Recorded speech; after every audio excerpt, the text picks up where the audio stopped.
Cristo vuelve, revela la verdad sobrecogedora. Carta 3. Ya que estas cartas te introducen en una dimensión espiritual, mental que trasciende el plano humano de actividades y asuntos, serán mejor asimiladas y antes las precede un tiempo de quietud y relajación. Aquieta la mente, si es posible, entrando en un estado de silencio interior de pensamiento. Es tan solo así, estando en este estado completamente receptivo, que estas cartas penetrarán en tu pensamiento humano con su realidad. Mi amor celestial ilimitado me impulsa a volver una y otra vez para escribir a la humanidad, con la intención de que finalmente, cuando, como muchos, estés preparado para recibirlo, poseas el conocimiento que te permitirá trascender tu humanidad y fundirte con la consciencia Padre, la verdadera consciencia amorosa, en la cual se realizan todas las cosas generosas y preciosas. Como he dicho antes y quiero reiterar, mi misión entera en la tierra fue impulsada por el amor y fue dirigida solamente a la enseñanza de la verdad de la existencia, puesto que sin este conocimiento no hay esperanza de redención del duro trabajo que la humanidad ha de soportar. Sé que esta afirmación traerá mucho pesar a los seguidores sinceros y dedicados de la religión cristiana y a aquellos que han centrado su fe por entero en la persona de Jesús, pero te digo la verdad. Para tener éxito en deshacerte de la humanidad que te retiene de la plena comprensión de la verdad universal, y la comprensión de la verdadera naturaleza de la condición espiritual humana que llamé el reino de Dios, debes apartarte de los viejos dogmas de salvación por la sangre del Cordero, la Trinidad y otras creencias y venir con la mente perfectamente abierta y receptiva a la verdad de la existencia. Ninguna otra salvación es posible. Dios no te puede salvar, puesto que, estando ignorante de los hechos de la existencia, el hombre continuará cometiendo los mismos errores terrenales hasta el final de los tiempos, y así creando su propia enfermedad y miseria. Lo que es más, sea cual sea la creencia del hombre referente a la salvación de los pecados, esta es una falacia humana, puesto que la ley de causa y efecto es imponderable y es una característica natural, inherente e intrínseca de la existencia. No se pueden divorciar los efectos de la causa y tampoco se puede borrar la causa y seguir teniendo los efectos. A cada nivel del ser, esta es la verdad. Ahora puedes estar lo suficientemente avanzado en tu pensar para poder recibir la siguiente verdad fundamental referente a tu existencia terrenal. La ley de causa y efecto. Sembrar y cosechar es el efecto visible de lo que llamas electromagnetismo, y nadie que tenga conocimiento de la ciencia esperaría que Dios dejara de lado las leyes del electromagnetismo, las cuales son actividad, adhesión, rechazo. La actividad, adhesión, rechazo, movimiento, atracción, repulsión son los impulsos fundamentales de la existencia y de la consciencia humana misma, los cuales han causado tus formas visibles de vida y son los únicos instrumentos, herramientas de la creación. Son responsables de la formación de la sustancia, materia y también del desarrollo de las formas individualizadas y finalmente de la misma personalidad en todas las entidades vivas. Puesto que estas leyes son fundamentales para tu existencia individualizada, es imposible hacerlas a un lado. Por lo tanto, no se pueden ignorar los problemas inherentes a tu existencia individualizada y creer que Dios te salvará de ellos. Tu única esperanza de escapatoria final, de bajarte de la rueda de la experiencia humana, es reconocerlos y admitirlos, y luego trabajar minuto tras minuto para trascenderlos, y al final fundirte y hacerte uno, en pureza de mente, corazón y acción, con la conciencia del amor universal, el Padre, que hace el trabajo amoroso. Al mismo tiempo, Al crecer en el conocimiento de la verdadera naturaleza del Padre, en tu interior y trascendiéndote y en todo tu alrededor, llegarás a tener una fe constante a la cual podrás recurrir en todas las circunstancias para sacar la inspiración, el poder y la elevación directamente del Padre, que está en tu interior y alrededor de ti. Llegarás a saber que realmente es el Padre quien te apoya y te guía hacia el reino de la conciencia del Padre Amor. Verás claro, de una manera abundante, que mientras el Padre es universal, es también individual para ti. Te conoce, es consciente de tu pensar y de tus problemas. Dentro de la conciencia del Padre Amor, te están aguardando las soluciones perfectas para ser reconocidas por ti. Cuando las reconozcas, estarás liberado del dolor cuando seas dócil y estés dispuesto a escuchar. Mientras no estés dispuesto a escuchar, nunca recibirás en plenitud la conciencia del Padre Amor. Te contaré una parábola. Imagínate a un niño que está gritando y dando patadas porque quiere helado. Todo el tiempo mientras hace este ruido, su padre está esperando pacientemente en la puerta de su habitación para demostrarle que le ha traído helado y fruta. Quizás piensas que esta parábola es improbable, sin embargo es verdad. Las madres recordarán las veces cuando los hijos han estado desconsolados por algo, negándose a escuchar lo que la madre tanto quiere decirles. Sin embargo, la madre tiene la solución esperándoles en cuanto se calman y secan sus lágrimas. Veo el duro trabajo de la gente y su llanto y lágrimas, y mi compasión es sin límites. Estás siendo escuchado, pero dentro del contexto de tu consciencia actual, hay poco que yo pueda hacer. No puedo penetrar en las ataduras y cadenas de tus años de pensar y actuar ignorantes. Veo el dolor perpetrado en las iglesias, en las celebraciones y los púlpitos por los sermones ignorantes. Veo a las naciones y sus gentes intentando tan fuertemente resolver las dificultades que surgen de los valores, culturas y creencias religiosas tradicionales. Veo las limitaciones en su vivir diario, la falta de satisfacción de sus necesidades y de sus propósitos, y el sufrimiento que emana de las relaciones de todo tipo. La conciencia colectiva que está emanando del mundo es un miasma de temores, resentimientos, enfados, y turbulencia emocional de deseos apasionados, venganza y agotamiento, entretejidos con la compasión, la determinación de elevar la conciencia del mundo, la dedicación a la búsqueda del amor incondicional de aquellos que han recibido inspiración y un grado de iluminación. Me acerco a la gente que me llama y trabajo con ellos para aliviar su angustia. Pero su esquema mental y sus creencias están tan fuertemente grabadas en sus cerebros, que mi verdad no puede alcanzarlos para traer nuevo conocimiento a sus mentes. Mucha gente ha oído, aunque brevemente y de manera imperfecta, pero les ha faltado el valor para aceptar nuevas ideas y hablar claro. Además, no había sido el momento idóneo para atravesar las barreras de la conciencia humana para enseñarles. Pero ya es el momento. Has entrado en una nueva dispensación de frecuencias vibratorias que te capacitarán para elevarte más fácilmente desde la materialidad de la era previa. Esta afirmación puede sonar extraña, pero hay una reserva de conocimiento referente a las energías que todavía no empiezas a entender. En este momento, no hay mente terrenal capaz de comprenderla. Tan solo puedes imaginar el espectro de energía, lo cual no es la verdad. Por lo tanto, te ayudará que puedas aceptar mis afirmaciones tomándolas con los ojos cerrados, porque son la verdad. Estás entrando en nuevas frecuencias de vibración pertenecientes a la conciencia humana, que te permitirán ir hacia adelante en el desarrollo espiritual, mental que describí en la carta 1. porque he divergido, debo reiterar, no te puedes escapar de las leyes fundamentales de la existencia referente a tu pensar y sentir, sembrar y cosechar, igual que no te puedes escapar de las leyes del electromagnetismo en tu mundo material, pues el electromagnetismo es el impulso que produce la ley de sembrar y cosechar, del mismo modo que el electromagnetismo produce la forma dentro del campo fundamental de las partículas de energía. Y así, no es posible seguir creyendo en el dogma cristiano y también intentar seguir estas cartas porque el dogma referente a la salvación por mi muerte en la cruz, la Trinidad, la resurrección física de la muerte y el uso del incienso y las formas fijas de oración, son erróneas y los hechos que ahora te están siendo presentados en estas cartas son la verdad. El dogma y los adornos sacramentales son lo que podía llamarse pretextos para ganar tu atención y tu lealtad, pero oscurecen la verdad de mis enseñanzas. Por lo tanto, estas cartas tenían que ser escritas. La única manera en que yo podía alcanzar al mundo en este momento presente cuando está en equilibrio para entrar en un nuevo designio divino mental, emocional, era la de usar una mente receptiva, obediente y desprogramada para recibir la instrucción y hacer el trabajo manual por mí. Estas cartas ofrecen el único medio por el cual la gente encontrará el camino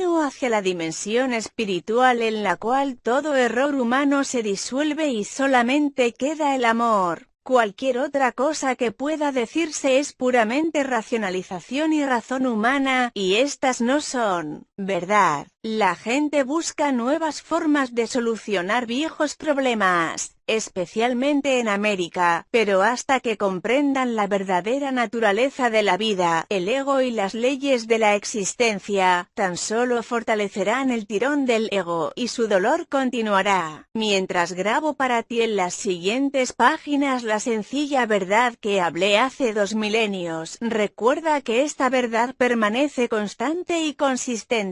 Por tanto, solo es posible profundizar en tu comprensión de la verdad, no cambiarla. ¿Te has dado cuenta, mientras has leído las primeras 2 cartas, que todo lo que hablaba a la gente de Palestina fue una consecuencia directa de haber percibido la realidad de la existencia en el desierto, de que nada era sólido? ¿Has recordado que en mi estado trascendente, al mirar a las rocas, arena, montañas y agua abajo en el mar muerto, todo parecía ser como un titileo de motas? La roca, arena, montañas y agua se diferenciaron lo uno de lo otro, simplemente por la diferencia en la intensidad del titileo de motas y por la aparente densidad de motas dentro del destello. No hay otra manera en que pueda describir lo que vi cuando estaba en la Tierra para transmitir los hechos referentes a la verdadera sustancia de la materia, el tejido y la construcción aparentemente sólida del mundo. En el habla moderna, probablemente se llamaría al titileo de motas una vibración de partículas. Quizás se podrían combinar los 2 términos y describir a la realidad visible más fundamental como un destello de partículas. Este transmite el sentido de la incandescencia luminosa, en la cual vi bailar a las partículas. Habiendo dicho todo lo anteriormente mencionado como introducción para el informe de mis actividades en Palestina, permíteme llevarte a otro día hace 2000 años, cuando brilló el sol y el cielo estaba raso, azul claro, y empecé a subir las colinas con mis discípulos en un intento por retirarnos a descansar, meditar y orar. Pero eso no iba a suceder. Habíamos pensado en escaparnos, pero a pesar de contar a la gente nuestras intenciones, primero nos siguieron unos pocos quienes luego avisaron a otros diciéndoles que íbamos a los montes. Aunque les rogamos que volvieran a sus hogares, los pocos luego aumentaron en una gran concurrencia de gente siguiéndonos a cierta distancia. Insistían en que hablara con ellos. Quizás te preguntes por qué estaban tan deseosos de escucharme. por intuición, sabían que les hablaba palabras de vida. Siempre les mostré la actividad del Padre a su alrededor y esto les dio esperanza y les ayudó a ver el mundo con una nueva visión. Les hablé del amor y se sintieron reconfortados. Fue por esto que pude decirles, sabiendo que me entenderían y que estarían de acuerdo conmigo: ven a mí tú que estás cansado y agobiado y te daré descanso. Mi yugo es llevadero y mi carga ligera. Sabían que cuando pronunciaba estas palabras, como lo hacía con frecuencia, estaba comparando las reglas y leyes de los líderes judíos con la verdad que presentaba al pueblo. Así fue que, cuando fui implorado por la gente para que les enseñara qué podría hacer sino sentarme sobre una roca más arriba de ellos a enseñar, estaba decidido que, si habían venido tan lejos para oírme, escucharían algo que recordarían y posiblemente hablarían de ello toda la vida. Sabía que a pesar de todo lo que les había dicho acerca del Padre y el amor del Padre, todavía seguían temerosos de que Dios lo rechazara. Aunque había intentado ayudarles a comprender que el Padre de quien hablaba no era el Dios personalizado al cual rendían culto, sabía muy bien que estaban confundidos. Aunque les había dicho una y otra vez que el Padre estaba en su interior, seguían preocupados de que podrían incurrir en castigo desde lo alto por creer en mis palabras. ¿Qué debería enseñarles aquel día?, pregunté al Padre. Luego me fijé en las cabras y ovejas que estaban pastando en la colina bajo el cuidado vigilante de su pastor, y entró en mi mente el mensaje para ese día. Me puse de pie y grité para que se oyera mi voz hasta atrás en la multitud: ve estas ovejas y cabras pastando en las colinas. Las ovejas están en un sitio y las cabras en otro. Considera las ovejas, son pacientes y pacíficas entre sí, incluso cuando están apretadas en un rincón del redil. Pastan tranquilamente, nunca reclaman el terreno que no es suyo, dejan el pasto corto pero no dañado, dejan que la hierba se recoble después de pasar por encima de ella. Lo que es más importante, escuchan la voz del pastor. Por consiguiente las cuida, las guía hacia los mejores pastos y duerme con ellas de noche para que no estén amenazadas o atacadas por los perros o los ladrones. Mira las cabras cómo pelean y saltan sobre las rocas y se meten en lugares difíciles o peligrosos. Jala las zarzas y el follaje de los árboles. Si no fuese por su utilidad para el hombre, no habría lugar para ellas que no fuera estar atadas todo el día o ser desterradas al desierto. Os miro ahí abajo, y sé que entre vosotros hay muchas ovejas, y que también entre vosotros hay muchas cabras. Había unos murmullos de enfado, pero, en general, la gente se dio empujones y tomaron del cabello los unos a los otros amablemente, señalando a las cabras, riéndose y asintiendo con la cabeza. Era bueno verle reír y así continué. Se conoce a las ovejas por sus hogares, la forma en que se tratan con los vecinos y cómo son vistos por toda la comunidad. Así también se conoce a las cabras. ¿Es posible que tengan muchos amigos? Hubo un fuerte clamor de la multitud. No,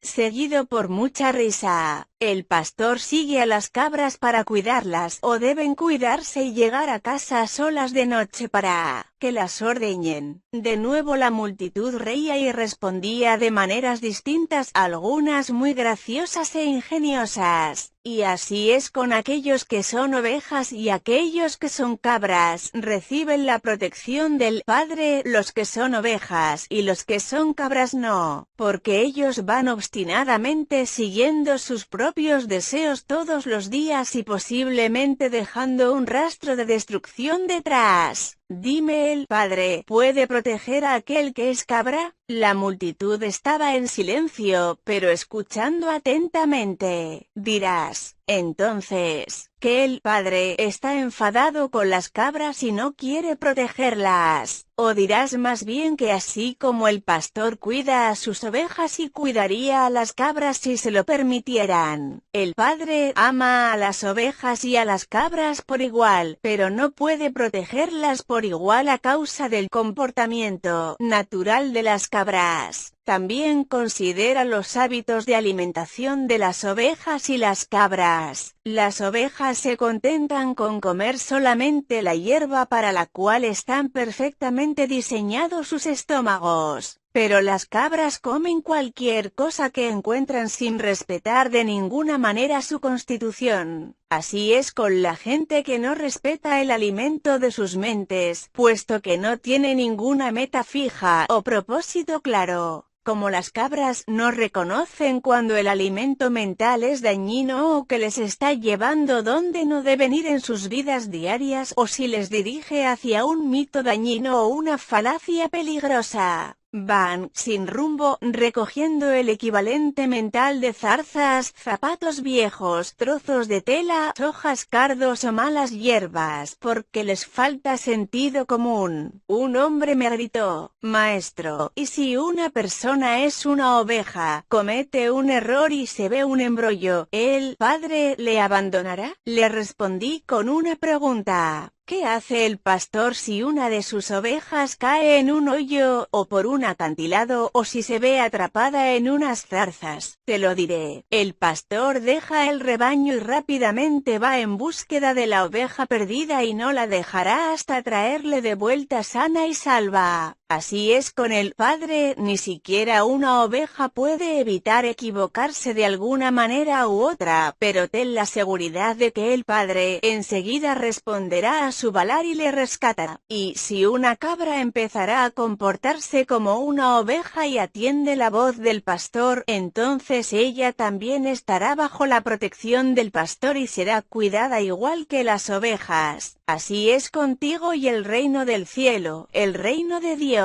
Se oyeron varias voces pidiéndome que les contara el significado del reino de Dios. Lo que te estoy diciendo no es como lo que has oído de cualquier profeta en cualquier tiempo. No intentes entender lo que te digo pensando en lo que te han dicho tus maestros. Solamente pueden repetir lo de las escrituras y no tienen ningún conocimiento personal del reino de Dios o del cielo. Dios no está contenido en ningún lugar sino que está en todas partes como lo están los cielos y el aire que está encima de ti. La Santa Palabra habló la verdad cuando dijo: «En Dios vives, te mueves y tienes tu ser, puesto que el reino de Dios está por encima, alrededor y también dentro de ti, y puedes entrar en el reino de Dios». La gente clamaba con impaciencia: «¿Pero qué es eso?». Es un estado de mente y de corazón, el cual está plenamente poseído por Dios tu Padre. Cuando estás en ese estado, el Padre es la cabeza de tu cuerpo y dirige todo lo que haces y toda tu vida. Unas personas decían refunfuñando: «¿Cómo puede ser eso? ¿Es posible estar tan vacío de ego, de deseos egoístas, de enemistades, de enojos, de celos, de codicia, de deseos de venganza, que solo quede Dios en control dentro de tu mente y de tu corazón?» «¿Y luego qué ocurre?», preguntó una mujer. «Luego entras en el estado del ser, que es estar dirigido por Dios. Es totalmente hermoso y glorioso. Es amor, es generosidad, es cuidar de los demás como te cuidas a ti mismo, es no juzgar pues aceptas a los demás tal como son, por saber que también son hijos de Dios y que están igualmente bajo el cuidado de Dios. Es felicidad sin medida, imposible de describir, es sentir alegría por la belleza del mundo, es vida sin límite y energía incrementada, es salud y es la satisfacción de cada una de tus necesidades aún antes de tenerlas». ¿Por qué los rabinos no nos cuentan estas cosas? decían varias personas quejándose, porque solo yo he visto al Padre, tan solo yo sé cómo se hizo el mundo y las leyes de la existencia, y porque yo sé todas estas cosas, simplemente ven a mí y pregúntame y yo te revelaré todo lo que se me ha dado. Te digo de verdad, si crees y comprendes e intentas poner mi palabra en práctica cada día, serás salvado de la tribulación que soporta la humanidad. Sufres porque no entiendes cómo has sido creado, ni los verdaderos propósitos para los cuales naciste. Naciste para ser hijo y heredero del Padre, pero vuelves la espalda a toda la gloria del reino e intentas encontrar el placer en las cosas terrenales. Mientras hagas esto nunca encontrarás el reino de Dios, no entrarás en el reino de los cielos. ¿Cómo entraremos en el reino? Ya te lo he dicho. Entrarás en el reino de los cielos cuando te arrepientas de todo lo que eres en tu corazón y mente. Cuando lleves tu maldad al Padre y pidas perdón y pidas la fuerza para ser limpiado de tus pensamientos, palabras y actos malignos y finalmente para que te deshagas de ellos, entonces podrás estar seguro de que estás a punto de encontrar el reino de los cielos. Cuando hayas conseguido eso, verás que tus actitudes hacia los demás cambian, puesto que el Padre está haciendo su obra de amor en tu interior. Estarás libre de las cadenas y ataduras de deseos y actos malignos que previamente te ataban y te hacían cautivo en el mundo. Más que eso, comprenderás que el Padre satisface todas tus necesidades. Una mujer gritó: «Tengo una necesidad ahora mismo, maestro. Tengo hambre». La gente se reía, pero luego varias voces se unieron a la suya, diciendo: «Hemos estado contigo muchas horas, nos has hecho andar y andar antes de consentir en enseñarnos. Te hemos demostrado que somos buenas ovejas. ¿No nos ayudarás a satisfacer nuestra hambre?». Me di cuenta de que decían la verdad y sentí una profunda compasión hacia ellos. Me habían seguido no solo para la sanación sino porque anhelaban saber la verdad como me había sido dada por el Padre. Les había dicho que el Padre satisfacía todas sus necesidades. Esta sería una oportunidad para demostrarles el poder de la fe y el poder que es Dios. Les demostraría que nada es imposible cuando realmente crees como yo creía y percibía. Llamé a mis discípulos para que se acercaran y les pedí que comprobaran si había alguien presente que tuviera alimento. Encontraron un niño con pan y peces y me los trajeron. Me aparté un poco de la multitud tranquilamente contemplando el pan y los peces, sabiendo que no eran más que el Dios, poder, mente, la sustancia de toda materia hecha visible. Sabía que Dios, poder, mente era ilimitado y poderosamente activo dentro de mi consciencia. Sabía que la naturaleza del Padre es la satisfacción de la necesidad. Mientras bendecía el alimento, sentía el poder fluir íntegramente a través de mi mente, cuerpo y manos y sabía que el hambre de la gente sería saciada. No sabía de qué manera, simplemente sabía que sí. Luego llevé los cestos de comida y les dije a los discípulos que la repartieran, sintiéndome absolutamente seguro de que todo el mundo tendría tanta comida como necesitaran. Mientras se partía y se pasaba el alimento, así se multiplicaba hasta que toda la multitud fue alimentada y saciada. Sobraron varios cestos de sobras. Y así demostré que la materia, todo lo que es visible en el universo, es mente, consciencia hecha visible a través de la vibración de las motas, las cuales la ciencia llama partículas. Cambios en la vibración de las motas, y por consiguiente cambios en la materia, toman lugar como consecuencia de las imágenes, movimiento poderosamente dirigidas, disciplinadas, enfocadas por la energía de la mente, consciencia. Cuando uno actúa puramente desde la consciencia amorosa, para hacer el bien a los demás, los únicos límites de la obra amorosa del Padre dentro del mundo son los límites que la mente del hombre pone en aquella obra. Tales cambios en la materia solo pueden suceder cuando la consciencia del hombre está en perfecta armonía y unida a la consciencia universal del Padre. Aunque hubiera asombro entre la gente y mis discípulos cuando la gente recibió alimento de esta manera, ninguno de ellos comprendió cómo se llevó a cabo tal cosa. Tan solo pudieron concluir que esto era el milagro más grande que habían visto. También les confirmó su creencia de que yo era el Hijo de Dios. En otra ocasión yo estaba sentado debajo de un árbol en las afueras de Bethesda, rodeado por la gente que había traído a sus enfermos para que fueran curados. Como siempre, se maravillaron al ver el regreso de la vida y la salud a estas personas y se preguntaron cómo podían hacerse tales milagros. De nuevo, intenté hacerles comprender el poder de la fe. En los evangelios, se ha afirmado que yo dije que si un hombre tuviera la fe del tamaño de una semilla de mostaza podría mover montañas. Esta afirmación es una interpretación incorrecta de lo que verdaderamente dije y revela lo poco que mis discípulos y los evangelistas entendían de mis enseñanzas cuando estuvimos en la tierra. Si alguien tuviera la fe del tamaño de una semilla de mostaza, ¿qué significa? ¿Cómo se puede medir la fe de tal manera? Fe, es un poder de total convicción en la mente, poseyendo la mente y no puede ser sometida a un tamaño. La fe que surge de tu necesidad de creer en algo, porque tal creencia servirá a tus propósitos de algún modo, puede ser poderosa y fuerte, pero nunca puede ser estimada bajo un concepto de tamaño. La creencia es aún más fuerte. La creencia es el fruto de saber algo de oídas y de la lógica, porque has oído y estás convencido de que lo que has oído o leído es verdad. Desarrollas una profunda creencia en lo que has oído. Tú crees que es verdad. Tú crees de una manera total y completa que desafía cualquier contradicción. Constantemente decía la gente, cree que recibirás y recibirás. Sin embargo, yo sabía entonces que sería casi imposible que la gente algún día tuviese la fe para que realizara milagros, puesto que no importaba cuánto les explicara la verdad, aún así ellos nunca tendrían el intenso conocimiento que me fue dado en el desierto. Pero ahora, el relatar en alguna medida la historia de mi estancia en la tierra, en Palestina, es con la intención de que tú, mi lector, empieces a percibir y comprender el conocimiento que me fue dado durante mi iluminación. Mi intención es la de darte conocimiento. Saber algo de oídas es lo que se oye de alguien pero no se puede comprobar realmente que sea verdad. El conocimiento es cuando se te dice algo, o cuando lees algo, y dado que lo que has oído o leído ahora concuerda de manera lógica y realista con todas las cosas de conocimiento ya relacionadas en tu mente, y puedes comprenderlo y creerlo de manera realista y lógica, la nueva información se convierte en conocimiento. Tú sabes que lo que ahora sabes es verdad.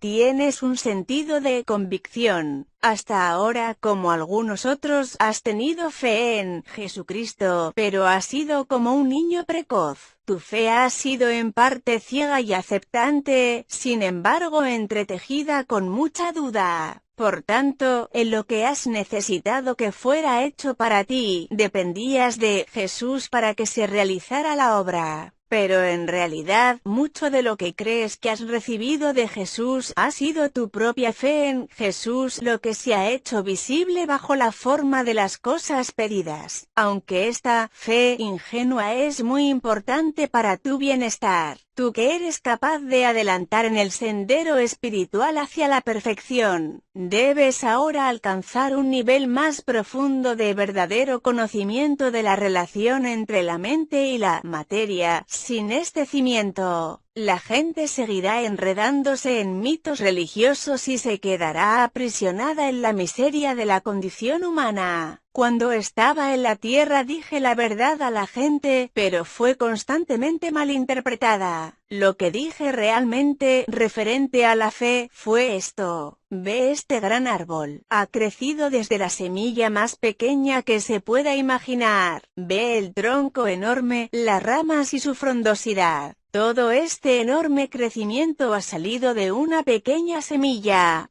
¿Cómo ocurrió tal cosa? ¿De dónde procede toda la madera del árbol y la frondosidad que lo adorna? ¿No es esto tan milagroso como los milagros que yo realizo para ti día tras día? ¿No es el crecimiento de este árbol tan obra de el Padre, como la curación que ocurre en la gente enferma? Te pregunto ¿qué es una semilla? ¿Me lo puedes decir? No, no puedes. Pero te lo diré, es una entidad diminuta de conocimiento de la consciencia, es el conocimiento de la consciencia de aquello en lo que se convertirá. Es un fragmento de consciencia sacado de la consciencia creativa divina. Es un fragmento del poder de la mente procedente del poder de la mente del Padre, el cual, al ser plantado en la tierra y regado por la lluvia, empezará a vestirse a sí mismo de la materia visible de la cual posee conocimiento en lo profundo de sí mismo. Este conocimiento es verdadero, es firme, es fuerte y directo. Este autoconocimiento corporificado en la semilla, es una convicción en la consciencia. Todas las formas de vida surgen de este autoconocimiento enfocado. Una convicción en la consciencia. Esta convicción en la consciencia es lo que separa la tierra inanimada y las rocas de todo lo que vive y crece sobre la faz de la tierra. Donde no existe convicción de la consciencia o conocimiento de identidad, no hay crecimiento. La consciencia dentro de la tierra y las rocas permanece como consciencia en una forma dormida. Por tanto, si pudieras creer en lo que pides, tan poderosamente como la semilla de la mostaza conoce su propia identidad, podrías hacer cualquier cosa que quisieras. Si pudieras llevar dentro de tu mente una semilla, el plan perfeccionado de tus objetivos más sentidos y saber fuera de toda duda que puede crecer y llegar a la perfecta fruición, podrías ver esta semilla maravillosa cobrar vida propia que pronto se manifestaría en tu vida, y podrías, con toda seguridad, mover las montañas de tu vida, esas montañas que atraviesan tu camino y te impiden alcanzar todo lo que deseas. Montañas que en momentos de imprudencia y mal pensar te has creado tú mismo. Si tan solo comprendieras la creación y la existencia, podrías vivir una vida de total libertad, hazañas sin límites y alegría trascendente. Busca la comprensión y verás que, poco a poco, la comprensión vendrá a ti. Llama a la puerta del universo que da acceso a Dios, la conciencia Padre Universal, y finalmente encontrarás que la puerta se abre y que tienes entrada a los secretos del mundo.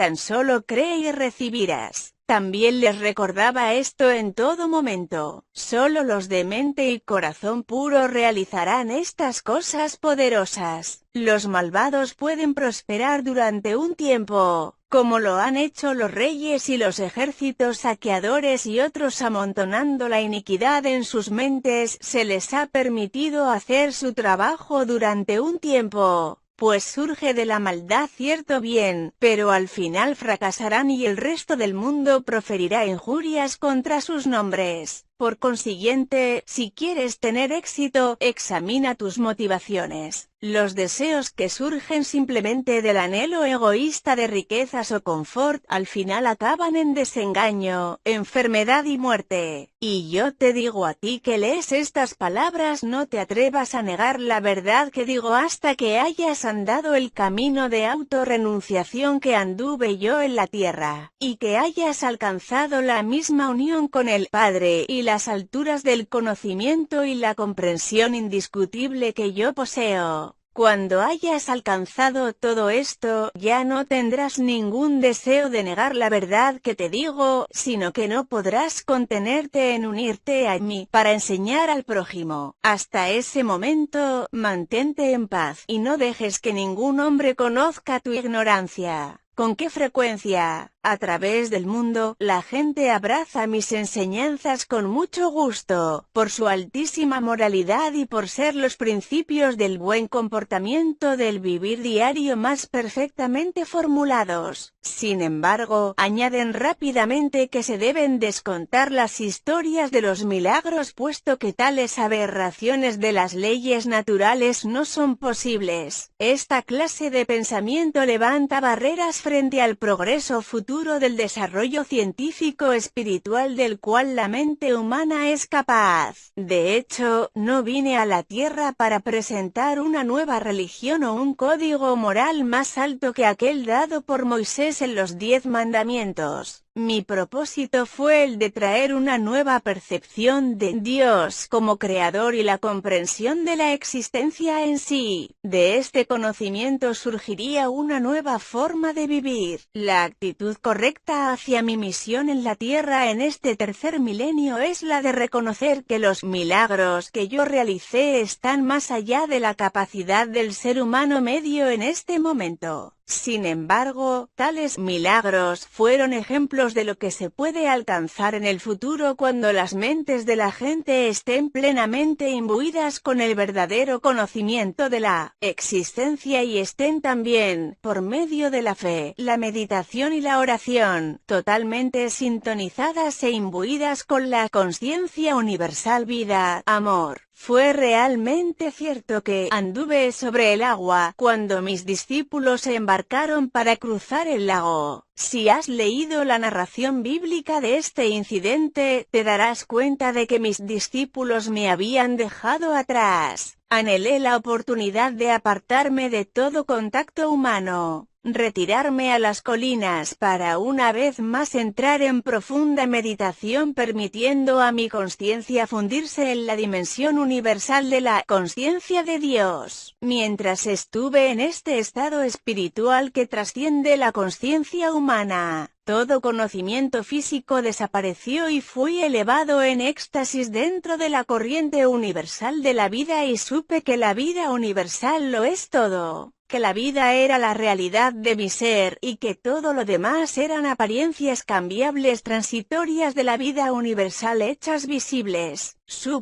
Sentí que yo era la vida misma, y que al introducirme en la conciencia de la vida más allá de la conciencia terrenal, las leyes que gobernaban mi ser físico eran trascendidas y ya no se aplicaban a la carne y sangre de mi cuerpo humano. Anhelaba moverme en este nuevo estado trascendente, y me vi salir de la cueva flotando. Vi a mis discípulos en el lago y supe que estaban en peligro. Sin esfuerzo bajé la colina hacia la orilla flotando y al empezar a contactar de nuevo con mis asuntos humanos normales, en este caso, mis discípulos, me encontré pisando sobre las aguas. Sin embargo, todavía estaba en esa condición en la que me di cuenta plenamente que yo mismo era la vida individualizada, y por tanto, que mi cuerpo estaba bañado por el poder vital que seguía aligerando y transformando la estructura atómica de mi estado físico. Debes entender que oír y pensar en el estado de conciencia humana, y la ascensión en la manifestación trascendente de la vida universal, cuando la conciencia personal está ya apartada de la condición corporal y plenamente fundida en la conciencia universal del Padre, pertenecen a dos dimensiones totalmente diferentes del ser. La conciencia humana puede recibir inspiración de la conciencia universal del Padre, pero la inspiración que se recibe se entremezcla con la condición humana y frecuentemente se interpreta mal, según el almacén de conocimiento que ya controla al cerebro y por tanto los procesos mentales en sí. Desgraciadamente, la inspiración que recibes es contaminada y distorsionada por tus actuales creencias fuertemente arraigadas. Dado que el estado perceptual trascendente y de cobrar conciencia sale emerge de la condición física. El cerebro ya no está al control, ya no tiene influencia sobre el estado de percepción trascendente que es la verdad en sí, ya no está controlado o afectado por la creencia humana. Está en un estado de lo que realmente es lo que está detrás de la manifestación y la existencia visible es, en lugar de estar en la dimensión humana de lo que se cree que es la existencia, es en el estado de conciencia trascendente en el que los milagros no son más que la obra normal de la ley universal. Antes de continuar con esta narración de mi vida sobre la Tierra, quiero hacer hincapié de nuevo en que todo lo que hay en el universo es un estado de conciencia particular e individualizada hecha visible. He tenido que descender desde mi estado de conciencia del amor universal actual, con el fin de experimentar de nuevo mi vida en la Tierra que sigue impresa, de manera imborrable, dentro de la energía de la conciencia del mundo en sí, la cual se remonta hasta el momento de su creación. Debes comprender que cuando dejé mi cuerpo en Palestina, dejé atrás todo lo perteneciente a aquella vida. Había cumplido mi misión. Por tanto, cuando morí en la cruz, fui liberado, fui elevado en luz gloriosa, para participar de la luz, para ser la luz y para regocijarme en la luz que es el amor universal, vida, belleza, armonía, dicha y éxtasis. Moverse entre diferentes niveles de conciencia no es asignatura fácil o agradable. Es tan solo porque mi misión en la Tierra no había quedado completa cuando morí en Palestina, por lo que ahora vuelvo para ayudarte a preparar tu entrada en la nueva era, una fase nueva de la existencia individualizada en la Tierra. Puede que comprendas lo que quiero decir por la incomodidad de este suceso, si haces memoria de alguna profunda tristeza que ocurrió en tu vida y ves que reaccionabas con casi el mismo grado de tensión y estrés emocional como cuando el acontecimiento te ocurrió. El reflexionar sobre algún sufrimiento o pena pasada te hará querer llorar. Sentirás la vuelta de la depresión y angustia original al revivir aquel momento en tu imaginación. Puede que quieras apartarte de la gente porque tu conciencia ya ha descendido desde tu estado anterior del equilibrio feliz y de paz, para experimentar una vez más las vibraciones y las formas de la conciencia baja que creaste en el momento inicial de tu sufrimiento. El cambio de ánimos indica un cambio en tus energías de conciencia. Una subida de las vibraciones de conciencia te dará una elevación mental, emocional y física, haciéndote sentir feliz. Una baja de tus energías de conciencia deprimirá el funcionamiento de todo tu sistema y sentirás el comienzo de una depresión, o, al menos, una caída del optimismo previo que disfrutabas. Te estoy explicando un hecho de la existencia. Tu universo entero manifiesta las diferentes frecuencias de vibración de las partículas de energía de la conciencia. Al moverse las frecuencias arriba o abajo, de un nivel a otro, así también las estructuras físicas y visibles manifiestan niveles de energías diferentes y hay un cambio de patrones mentales y emocionales y de aspecto. Al descender desde mi estado de conciencia para volver a entrar en las condiciones de mis tiempos en la Tierra, estoy movido tan solo por mi amor por la humanidad. Desde hace 2000 años, los cristianos llevan reviviendo el trauma de mi crucifixión.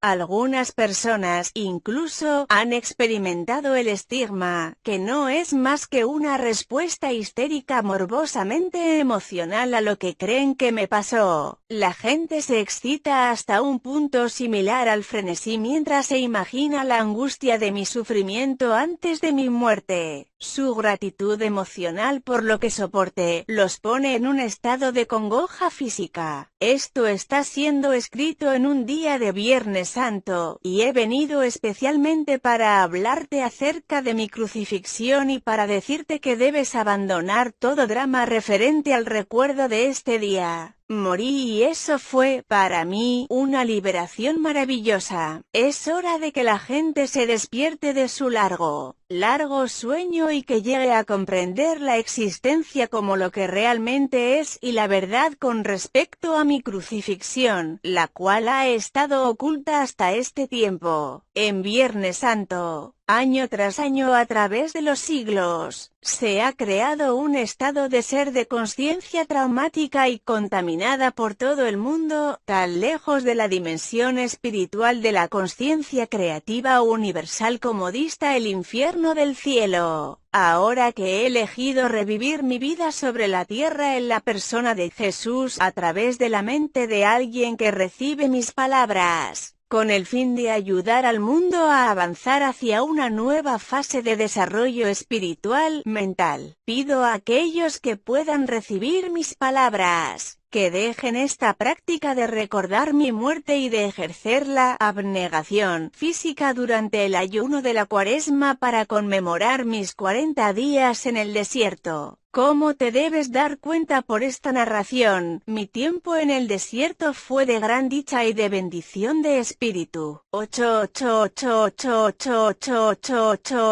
Muchos sucesos de gran significado espiritual ocurrieron justo antes de mi muerte, los cuales son ejemplos magníficos de las grandes leyes cósmicas en acción dentro de tu dimensión de existencia. Ahora te estoy dando una breve narración de esos sucesos importantes porque mi propósito es el de iluminar completamente tu mente, darte conocimiento más allá de cualquier conocimiento recibido por cualquier otra persona en tu universo. Cuando empecé a preparar a mis discípulos para mi muerte que se aproximaba, tuve una tarea terriblemente difícil. A duras penas podían contener la conmoción y el asombro. Pensar que me iban a crucificar como un criminal común era repugnante, inexpresable, y tampoco querían perderme de vista. Les había llamado para seguirme y dejar atrás sus vidas que habían sido bastante prósperas. Habían dejado a sus familias y sus hogares para rehacer sus vidas alrededor de mí y mi obra. Se habían enorgullecido de mi recorrido por las ciudades. Habían estado dispuestos a asociarse conmigo y se les conocía como mis discípulos a pesar del rechazo y la dura crítica de los líderes religiosos. Lo que es más, me amaban y me respetaban tanto por mi forma de vivir mis propias enseñanzas como por la manera en que curaba a tanta gente con compasión y por cómo les traía confort a sus vidas desdichadas. Verdaderamente creían que era el Hijo de Dios. ¿Cómo podía acabar en la cruz el Hijo de Dios?, se preguntaban. Aumentó el espanto con cada pregunta. Era impensable. Sentían que un tremendo vacío se abría delante de sus vidas, un vacío en sus vidas y un enorme cráter en la tierra, donde pisaban, y una vasta extensión de inestabilidad y de falta de propósito dentro de ellos mismos. No se atrevían a contemplar mi próxima crucifixión de la yo les que hablaba. Tal suceso les destruiría todo aquello en lo que habían creído con todo su corazón. Por consiguiente, mis discípulos se resistían fuertemente y con locuacidad a lo que intentaba decirles y afirmaban una y otra vez que tal cosa nunca podría ocurrir. Al ponerme firme contra sus tercas negativas, al final se vieron obligados a acallar sus argumentos y a aceptar externamente que tal cosa podría ser posible. Les dije que después de mi muerte me verían de nuevo y que esperaba que siguieran la obra que yo había emprendido. El dolor y las discusiones que había despertado en mis discípulos también me afectaron a mí profundamente. No era empresa fácil ir a Jerusalén donde me esperaba mi destino. Más que cualquier cosa, me preguntaba si estaría a la altura de este gran reto a mi resistencia. ¿Sería capaz de trascender la condición física y entrar en la consciencia del Padre Universal y quedarme ahí hasta que muriera? Había veces que estaba profundamente asustado ante la prueba, pero no me atrevía a revelar mi temor a mis discípulos. Por tanto, empecé mi último viaje hacia Jerusalén con sentimientos poderosamente mezclados. Por una parte, estaba cansado de curar y hablar y enseñar a la gente que escuchaba boquiabierta sin tener ninguna comprensión de nada de lo que intentaba contarles. Había pensado que mi conocimiento haría capaz a la gente de salir de su miseria y, al menos, hacer contacto con el Padre y obtener una vislumbre del reino de los cielos. No había ninguna evidencia de tal despertar espiritual ni siquiera entre mis discípulos. Mi decepción y sentido de fracaso me hizo estar contento de irme de la vida terrenal hacia la gloriosa existencia que sabía que me esperaba después de mi muerte. Al mismo tiempo, me preguntaba cómo iba a resistir el dolor de la crucifixión. A través de mi misión, había vivido en un estado mental más o menos consistentemente pacífico, frecuentemente exultado, con los pensamientos fijos en la consciencia amorosa del Padre, autor de todo ser, sabiendo que solo tenía que pedir y lo que pidiera rápidamente sería manifestado. Podría mantener mi ecuanimidad cuando me trajesen ante el consejo, al llevarme a mi crucifixión, cuando me clavaran en la cruz con mi peso colgando de mis manos, porque estaba dando lugar a dudas y temores. Se me bajaba el nivel normal de mis frecuencias de consciencia, me estaban bajando hasta las frecuencias de la consciencia del plano terrenal. Volví a ser víctima de mi vieja agresión que me incitaba hacia actos irrazonables, lo cual nunca hubiera contemplado antes cuando estaba en mi estado anterior de total armonía con la consciencia del amor Padre. Mis dudas y conflictos se externalizaron en mi vida como emociones e impulsos humanos que contravenían la ley cósmica del amor. Primero ocurrió el episodio de la higuera. Tenía hambre y fui al árbol realmente sin esperar encontrar fruta porque no era la estación de los higos. Al ver que la búsqueda era infructuosa, maldije la higuera. 24 horas más tarde, se había marchitado hasta las raíces. Fue una experiencia terrible. Era la primera vez que mis palabras habían causado daño a algo. Sin embargo, demostró claramente a mis discípulos el poder del pensamiento para bien o para mal. Les demostró que cuanto más espiritualmente evolucionada es una persona, mayor es el impacto de sus palabras en el medio ambiente. Aproveché la oportunidad para señalar a mis discípulos que me había comportado sin pensar, como lo hace el hombre o mujer promedio que, teniendo grandes esperanzas, no consiguen lo que quieren.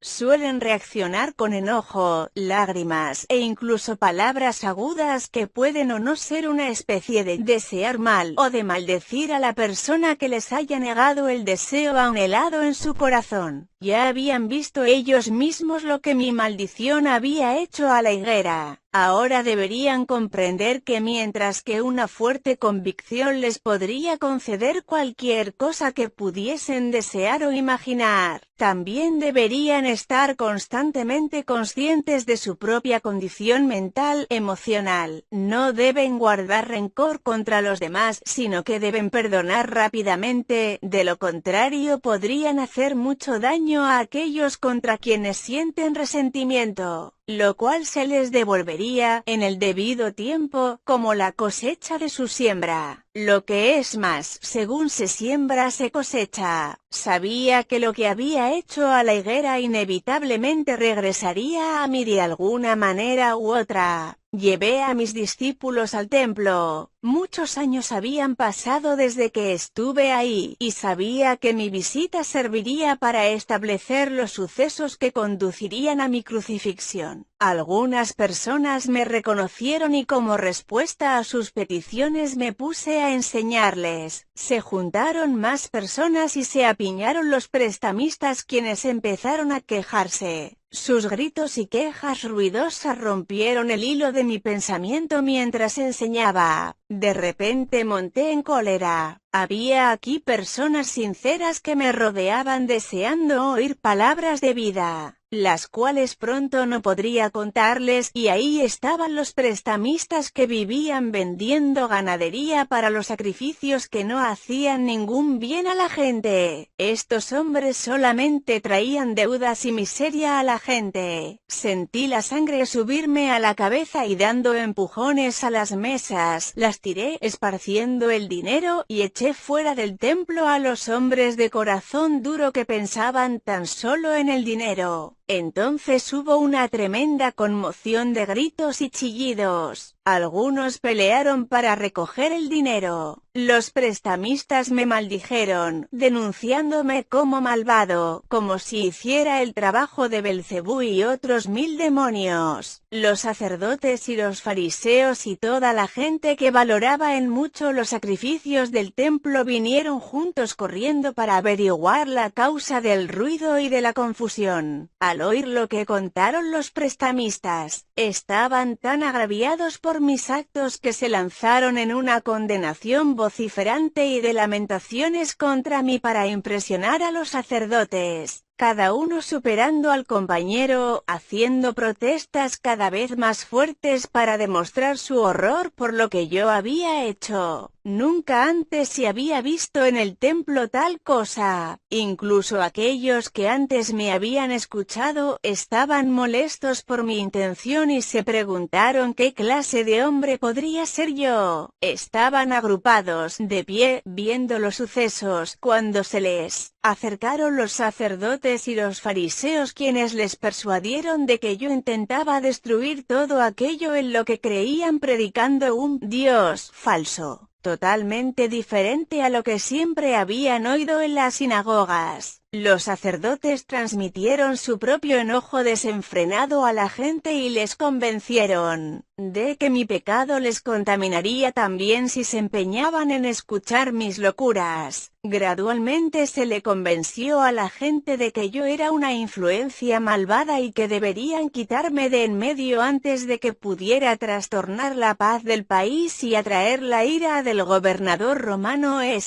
sobre todo el país de Palestina. Mis discípulos, avergonzados por lo que había hecho, sigilosamente dejaron la escena y se escondieron entre los callejones a alguna distancia del templo. Cuando más tarde regresaron a donde yo estaba, demostraron claramente que estaban profundamente molestos por mis actos. Se preguntaron si había perdido el juicio o si me había vuelto loco profetizando mi muerte y luego haciendo aquellas mismas cosas que probablemente la provocarían. Fue en ese momento que Judas, quien nunca se había deshecho verdaderamente de sus creencias judías, empezó a dudar de que yo fuera el Mesías. Después de todo, llevaba 3 años enseñando al pueblo y no había una disminución del dominio romano. 3 años y la gente no estaba más cerca de la felicidad que les había prometido, y ahora parecía que estaba a punto de convertirme en un perturbador de la paz, trayendo la ira de Roma sobre sus cabezas. Se enteró de que el sumo sacerdote judío quería deshacerse de mí y por tanto ofreció sus servicios para identificar a mi persona cuando así se requiriera. Cuando fue la hora de celebrar la Pascua con mis discípulos, planeé cenar todos juntos en un salón grande. Sabía que sería la última vez que comería alimento en la tierra. No deseo volver profundamente a la conciencia de aquella noche. Sentía gran tristeza por dejar a mis discípulos, quienes me habían servido tan bien. Con mi tristeza volvieron todos mis temores y conflictos. Pasé momentos de profunda lástima emocional por mí mismo. Sentí que nadie comprendía todo lo que había intentado hacer para mi pueblo y el sacrificio que estaba dispuesto a hacer por ellos. Juan estaba dando una vívida narración de la historia de la última noche de los israelitas en Egipto antes de escapar al desierto. Hablaba de las instrucciones de Moisés al jefe de cada familia, de que matasen un cordero sin mancha, de cocinarlo de cierto modo y con la sangre pintar los dinteles de las moradas israelitas, porque aquella misma noche vendrían los ángeles a matar a los hijos primogénitos y al ganado de los egipcios. Con gran entusiasmo, recordó el alboroto de los egipcios que al despertar encontraron el primogénito de cada hogar ensangrentado. Ninguno se salvó. Era la clase de historia horrible que rechazaba por no tener ningún valor para la persona que buscaba la verdad espiritual más alta. Me preguntaba cuánto realmente habían entendido mis discípulos cuando les hablaba de su Padre Celestial y su amor por toda la humanidad. ¿Cómo podían entusiasmarse con el pensamiento de los ángeles matando a los primogénitos de los egipcios cuando se les había dicho con toda claridad que Dios, el Padre, era amor? Pero los judíos siempre se habían preocupado por el derramamiento de sangre para expiar sus pecados. Incluso Abraham, el fundador de la nación israelita, se convenció de que debía llevar a su único hijo al desierto y matarle y ofrecerle como sacrificio a Dios. Un pensamiento pagano y repugnante. Pensé en los sacrificios de animales en el templo, amando a todos los seres vivos como lo hacía. Esta práctica era una abominación para mí, y ahora yo estaba a punto de ser llevado a la muerte porque me había atrevido a pronunciar las palabras de la verdad, y cuando consideraba lo poco que había conseguido en transmitir mi conocimiento, me preguntaba por qué se me había confiado tal misión. Sentí un espasmo momentáneo de resentimiento y enfado entretejido con mis sentimientos habituales de amor hacia estos hombres. Con algo de cinismo, me preguntaba qué recuerdo eficaz podría dejarles para volver a traer a sus mentes todas mis enseñanzas cuando ya no estuviera con ellos. Si podían olvidar tan rápidamente todas mis enseñanzas sobre el amor del Padre y disfrutar la historia horrible de la Pascua mientras todavía estaba en la habitación con ellos, ¿cuánto recordarían? Cuando muriese como un malhechor en la cruz, la más ignominiosa de las muertes. Luego se me vino a la mente que si el derramamiento de sangre tanto les conmovía, les daría sangre para que me recordaran. Con estas reflexiones irónicas cogí un pan, lo partí, lo pasé a mis discípulos y les dije que lo comieran. Comparé el partir el pan con el futuro de mi cuerpo partido, y les pedí que repitiesen el partir el pan y su distribución como medio de recordar el sacrificio de mi cuerpo para traerles la verdad acerca de Dios y la verdad acerca de la vida, la verdad acerca del amor. Dándose cuenta de que yo estaba de un humor extraño, dejaron de comer, escucharon, tomaron el pan y lo comieron en silencio. Luego tomé mi copa de vino y se la pasé, diciendo que cada uno debía beber de ella puesto que era símbolo de mi sangre que en poco sería derramada porque me había atrevido a traerles la verdad de la existencia. Vi que mi voz entrecortada tocaba a algunos de ellos. Sobriamente, cada uno tomó un sorbo y luego pasó la copa a quien estaba a su lado, pero todavía no decían nada. Percibían que hablaba en serio y que ya no toleraría más discusiones. Luego les conté que uno entre ellos me traicionaría. En secreto, comprendí los motivos de él y supe que era una pieza necesaria de la futura secuencia de sucesos. Simplemente cumplía con el papel que su naturaleza le había incitado a hacer. Yo sabía que él sufriría mucho y sentí compasión por él. Pero yo me guardé estos pensamientos solo para mí. Al mencionar que uno de ellos me traicionaría, le dije a Judas que se marchara a hacer rápidamente lo que tenía que hacer. Los discípulos cobraron vida, preguntándose si realmente esta era su última cena conmigo. Había mucha congoja emocional, preguntas, incluso recriminaciones por haberles metido en tal trampa. De nuevo, se preguntaron qué harían con sus vidas después de que yo me fuera. Serían objeto de burla, decían discutiendo. Nadie volvería a confiar en lo que dijeran. Profundamente entristecido por su respuesta egoísta ante mi apuro, les aseguré que no tenían que temer por su propia seguridad. me abandonarían y no habría conexión entre ellos y mi crucifixión. Les sugerí que después de mi muerte se dispersaran y volvieran a Galilea. Pedro se conmovió profundamente y reaccionó con vehemencia negando que algún día me abandonaría, pero por supuesto lo hizo. En este momento de mi propia necesidad, todavía me encontraba con una total falta de comprensión, incluso resistencia, aún después de todo el amor que había sentido hacia los hombres y de todo lo que anhelaba lograr por ellos. Su única preocupación era la de qué les ocurriría a ellos. No hubo ninguna palabra amable, ofrecimiento de ayuda, angustia por mi dura prueba. Qué duro era el corazón humano, pensaba. ¿Cuántos siglos penosos tendrían que pasar antes de que la humanidad pudiera ir más allá de su propio dolor y sufrimiento para sentir acaso un destello de amor y compasión hacia otros desafortunados que se hallasen en una situación peor que la de ellos? Y así, aunque profundamente decepcionado, incluso dolido, por sus reacciones egoístas, también les comprendí e intenté dar a mis discípulos valor para enfrentarse con el futuro y les aseguré que siempre estaría con ellos incluso cuando estuviera oculto a su vista. La obra que había emprendido sería promovida desde la vida que hay en el más allá. No les dejaría solos. Conocerían y sentirían mi presencia y esto les reconfortaría. Les dije que se aferraran a sus recuerdos del tiempo que había estado con ellos. Les avisé que habría muchos que seguirían con el conocimiento que se les había dado, pero que habría personas que buscarían añadir la voz de la tradición y la razón a mis enseñanzas. Mis palabras serían tan distorsionadas que, al final, ya no revelarían la verdad original que había traído al mundo. Cuando les dije que esto sucedería se disgustaron, incluso se volvieron presa del pánico. Me alivió ver que mis enseñanzas no habían sido en balde después de todo, que no habían entrado en oídos totalmente sordos. Me pidieron que les contara más, pero levanté las manos y dije que eso era todo lo que podía decir. En este punto, sentí que había dicho todo lo que siempre quise decir mientras estaba en la tierra, que mi discurso con los hombres había sido cumplido. Todo lo que profundamente anhelaba era retirarme al silencio y encontrar paz y alivio en mi contacto con el Padre. Dejamos el salón de la cena y fuimos andando al Monte de los Olivos, pero el humor de mis discípulos era de conflicto interior, temor y duda. La mayoría de ellos se marcharon para unirse con sus familias y amigos que estarían celebrando su propia Pascua. En el jardín había una peña especial con la forma de una pequeña cueva. Me gustaba refugiarme del viento dentro de ella, de modo que me senté y oré, buscando un camino hacia dentro de la armonía exaltada que había disfrutado anteriormente. Sabía que cuando me moviera para sintonizarme con el amor del Padre, se disolverían mis temores y estaría en un estado de total y absoluta confianza lleno de paz nuevamente. A medida que sentí el poder del amor entrar en mí y tomar posesión de mi conciencia humana, así también la fuerza para soportar lo que se me venía encima poseyó mi corazón. Sería capaz de permanecer dentro del amor y dar amor a otros hasta el final. Y así fue. Ni siquiera intentaré reentrar en el estado del juicio y de la crucifixión. No tiene importancia. Cuando finalmente me morí en la cruz y mi espíritu se retiró de mi cuerpo torturado, fui elevado dentro de una luz radiante e inefable. Fui envuelto en el calor y el consuelo del amor, tal como nunca antes había experimentado. Tenía una sensación de envolvente alabanza, una poderosa certeza de haber hecho un buen trabajo, de éxtasis en la fuerza universal para continuar la obra, y de una alegría y embeleso que está muy por encima de cualquier cosa que la condición terrenal jamás pueda conocer. Entré en una nueva y maravillosamente hermosa forma de vivir, pero todavía descendía en conciencia para mantenerme en contacto con la gente que había dejado atrás. Podía mostrarme a aquellos que eran suficientemente sensibles para poder verme. Sin embargo, la historia de Tomás de que supuestamente metió los dedos en mi heridas es un disparate. Mis discípulos no sabían que había concertado en secreto con José de Arimatea que después de mi muerte llevase mi cuerpo a su propia tumba sin usar, donde lo ungiría según la costumbre antes de la puesta del sol. Luego, cuando cayera la noche y todos en Jerusalén estuvieran cumpliendo el sábado, ayudado por 2 sirvientes de confianza, a caballo, llevaría mi cuerpo a escondidas durante la noche, y por caminos ocultos de día a una ladera en las fueras de Nazaret, en Galilea. Ahí, ayudado por mi familia, si seguía mis instrucciones encontraría una pequeña cueva oculta que me había dado refugio de las tormentas y de la gente cuando era un joven infeliz y rebelde, y estaba contrariado con el mundo. José me prometió que encontraría la cueva siguiendo un mapa que le había dado y que me dejaría ahí después de otro embalsamamiento. Luego reconstruiría la pequeña entrada para librarla totalmente de posibles intrusos. Allí mi cuerpo ha descansado, libre de molestias. Se ha dicho que mi cuerpo resucitó de los muertos. ¡Qué absurda cosa inventada por mentes terrenales de quienes no sabían cómo explicar satisfactoriamente mi muerte en la cruz como un malhechor! ¿Qué necesidad tendría yo de un cuerpo terrenal para continuar la existencia en la siguiente dimensión? ¿Cómo puede persistir tal mito ridículo incluso en el siglo XXI? Es toda la medida de la falta de comprensión de los cristianos el que hayan aceptado ciegamente tal dogma hasta hoy día. Piensa en esto con cuidado. Habiendo sido librado de un cuerpo terrenal y después de mi experiencia de éxtasis y de glorioso arrobamiento de pasar a una dimensión sublime de la conciencia universal, ¿por qué querría yo volver a la dimensión terrenal para entrar en mi cuerpo otra vez? ¿De qué utilidad sería para tu mundo o para el mío? Mientras la sustancia física de mi cuerpo podría ser espiritualizada cuando estuviese perfectamente armonizada a la consciencia amorosa del Padre cuando todavía vivía en la tierra, no sería un estorbo y un obstáculo para mis viajes posteriores dentro de los reinos espirituales más altos. Las cosas visibles no son más que una manifestación de las frecuencias vibratorias específicas en la consciencia que producen un TITL de motas o partículas dando un aspecto de materia sólida. Cada sustancia visible posee su propia frecuencia de vibraciones única. Un cambio en la proporción de las vibraciones produce un cambio en el aspecto de la materia.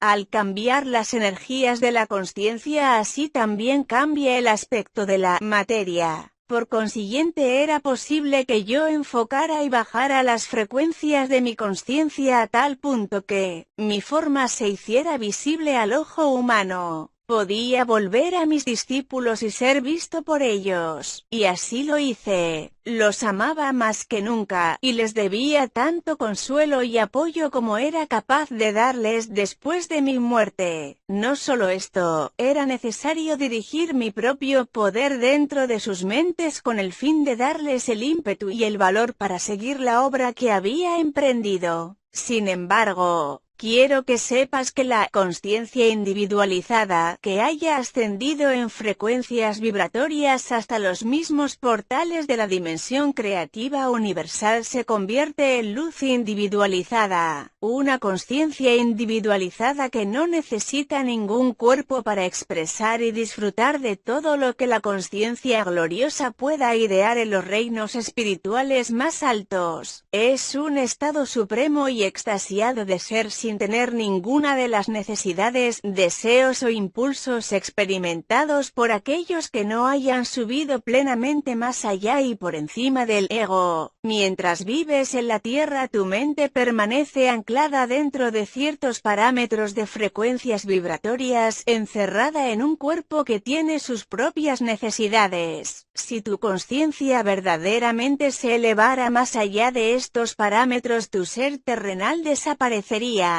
Cuando yo estuve atrapado en un cuerpo, yo también estaba, en gran medida, confinado a estos parámetros de frecuencias vibratorias y de la consciencia. Lo que es más, la imaginación sola no puede elevarse más allá de tus experiencias previas y por lo tanto estás confinado a tu pasado, lo cual proyectas hacia tu futuro. Sin embargo, poco a poco, serás guiado por aquellas mentes que son lo suficientemente sensibles para entrar en las dimensiones espirituales más altas y que se pueden mover más allá de tus límites de consciencia presentes. Ellos grabarán para ti esas maravillosas experiencias y esos estados del ser más allá de los tuyos a los cuales tú mismo puedes aspirar. De este modo, adelantarás en niveles o pasos de desarrollo espiritual. Cada paso te trae una visión más alta de lo que puede ser alcanzado, y desde esta visión tú formulas una nueva meta. Con esta meta siempre delante de ti, tú trabajas para purificarte de la influencia contaminante de los impulsos de adhesión, rechazo, de la existencia terrenal. Paso tras paso tú trasciendes tu ego. Cuando tú trasciendes el ego y eso muere dentro de tu consciencia, ya estás abundantemente vivo dentro de la consciencia amorosa del Padre y encuentras la realidad del reino del cielo en tu vida, dentro de ti mismo y en tu entorno. Para permitirte a ti alcanzar estas cimas de amor, alegría, armonía y éxtasis, yo viví, trabajé y morí en Palestina y he venido ahora a ti en estas cartas. No dejes que mi trabajo sea en vano esta segunda vez. Conforme leas estas páginas, busca, medita y ora para conseguir inspiración. Llegarás a sentir la respuesta del Padre, y si escuchas cada día con atención, oirás la voz del Padre. Esta voz está siempre contigo. Quita las barreras creadas por tu propia voluntad. Ábrete para recibir la fuerza, el poder, la inspiración y el amor directamente de la consciencia amorosa del Padre. Lee y relee estas cartas para que puedan ser, finalmente, absorbidas en tu consciencia. Mientras lo haces, estarás viajando hacia la luz e irradiarás luz hacia los demás. Tal luz no es luz como la de la electricidad, sino que es de la misma naturaleza que la consciencia universal que te describí en mi carta 1. Por tanto, mientras irradies la luz, irradiarás el amor incondicional. Tú promoverás el crecimiento y el desarrollo espiritual de toda otra entidad viviente. Anhelarás alimentar y nutrir, trabajarás para promover protección, sanación y educación. Tú desearás ayudar en el establecimiento de la ley amorosa y el orden en el cual todos podrán vivir en armonía, con éxito y con prosperidad. Estarás en el reino de los cielos. Al mismo tiempo, no te hagas ilusiones. Mientras se dan pasos para presentar estas cartas al mundo exterior, habrá exactamente las mismas recriminaciones, la misma condenación, las mismas habladas de Satanás, del diablo, como las hubo cuando enseñé al principio en Palestina. Ánimo, reza para ser valiente. Aquellos que aguanten hasta el final se elevarán por encima de la confusión y la violencia y descansarán en la paz y la alegría del reino.